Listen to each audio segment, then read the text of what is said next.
Abigail Spanberger, Democratic candidate for the 7th District. Thank you for joining us. Thank you so much for having me. I really appreciate it. 80,000 Virginians under 25 have registered to vote this year. What do you think are some issues that are surrounding the so-called millennial generation? Well, it's exciting to see the numbers of younger voters who are registering and getting involved. And I think some of the issues that are motivating them the most, we've seen a lot of movement around gun violence prevention and a real desire to see Congress and Washington make progress.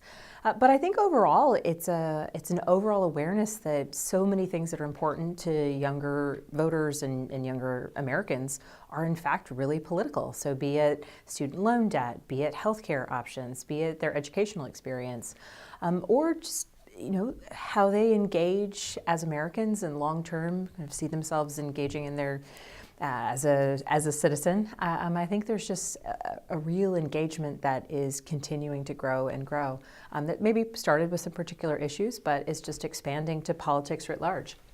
Speaking of student debt, millennials are faced with over $1 trillion in student debt, and you yourself said you would advocate for those who from entering into leaving school and graduating. What are some potential solutions for solving the student debt crisis? Well, this is such an important one. The student debt, there's more student debt in the United States of America than credit card debt. So when you think about the profound nature and the impact that that has on people's ability to choose a job that they may want to take, or buy a first home, or buy a car, or all of the next steps in life are really impacted by how much debt one has. And so some of the things that I think are incredibly important is the ability for those with student loan debt to be able to refinance their loans with the most competitive rate available. And that's something you can do with other types of debt, and I think it's something that should be possible for those with student loan debt. There's also a bipartisan movement in Congress right now to give some tax incentives to employers who can help pay down student loans, and there's a lot of movement and excitement over that sort of proposal that would help students pay back their student loans, and also give employers a real strong way of attracting employees as well. Speaking of students, from high school, whether they're doing a 4-year college degree, many of them are jumping into the job market. What are some measures that you support for increasing job opportunities and wages for younger people? So across the board, it's good for everyone. It's good for the individual. It's good for the larger economy when people have greater opportunity, when people are prepared to pursue opportunities. So it really runs the gamut, and the gamut being, I think that our communities should be strengthening our career and technical training. They should be strengthening apprenticeship programs for those who may not want to pursue a 4-year degree, or the career path for them doesn't require it.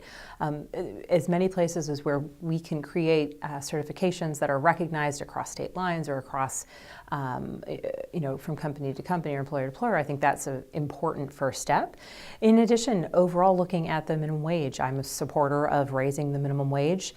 It's beneficial not just to the employee who's working hard day in, day out, but also looking at the larger impact that would have. There are many families where people are struggling 2-3 jobs to try and make ends meet, and that's a real significant challenge here in our community, and it impacts the larger community in many ways. Earlier, you had said that healthcare was one of the issues that are facing millennials right now. You support Medicare X, which would be a public option for healthcare. Do you see that as something that young people could afford? So as it's proposed, the Medicare X bill, it's a public option proposal. It would be put in place in addition to the marketplace plans that are already there. It would not make any significant shifts to the rules that allow younger people to stay on their parents' insurance until they're 26, which is a fantastic opportunity for younger individuals who have parents and insurance programs to be able to utilize.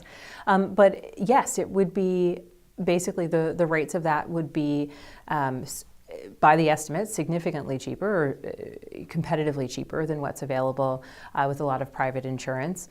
And there would be subsidies available, the same subsidies available under the ACA program for those who qualify would be available as the bill's proposed through this public option as well.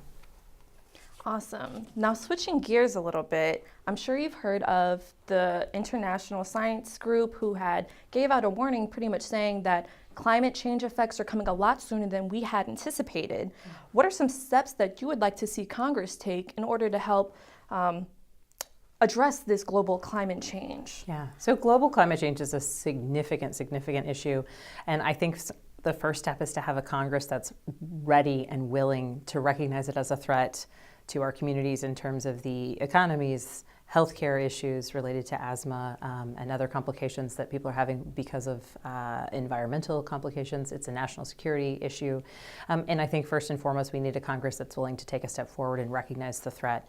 I support renewable energy. I support clean energy. I support efforts to move us away from the challenges that we're facing now. When we look at renewable energy, it's a strong new emerging market, so additional employers, additional employment opportunity, emerging industries, wind and solar. I think the numbers are 34% increase in wind jobs and 25% increase in solar-related jobs. So it's not just a focus on kind of harnessing renewable energies in a way that has positive impact on global climate change, but also it's great for the economy and it's great for job opportunities overall. But I think any place where we can take a step forward to recognize that the harm that we're doing to the environment is one that we need to address quickly. And I think that was a real wake-up call, and ideally we will get a Congress come January that's willing to be a little bit more aggressive in taking action. As for my last question, you have many young voters in your district and all around Virginia, but millennials don't really have a great reputation for turning out to the polls. What would you suggest and what would you say to younger people to get out and vote? Yeah.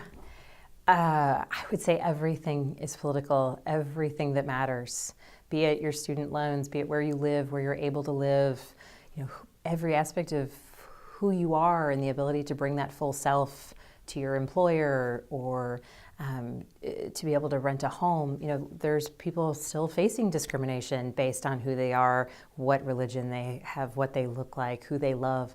There are people who are facing significant challenges when it comes to paying their healthcare bills. There are people who are saddled with student loan debt. For those who are concerned about our path in global climate change and our path towards really improving our environment. I mean, everything is political. And frankly, a lot of what's happening in Washington now and a lot of will be happening in Washington come January is going to impact the next generation more than my generation, certainly more than my parents' generation. And getting engaged now, I think, is a powerful, powerful way for younger voters and younger citizens to use their voice and say what's important. And it's, I have seen that you don't have to know everything about everything. I have talked to some younger voters, I've talked to some older voters who say, well, I don't really know that much about XYZ topic. And I think that it's important that people know they don't have to be an expert on politics. They don't have to know every issue. They just have to recognize what's important to them and how that can be political, how it is political, and just taking that step forward and paying a little bit of attention and saying, I'm going to focus on this. I'm going to go out and vote. And some people run for office, and some people vote every year in Virginia, every year.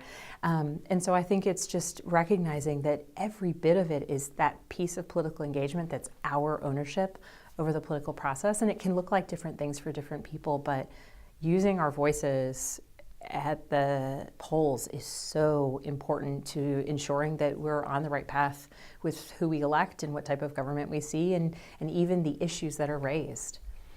Thank you so much for joining us and letting us interview you. Thank you so much for having me. I really appreciate it.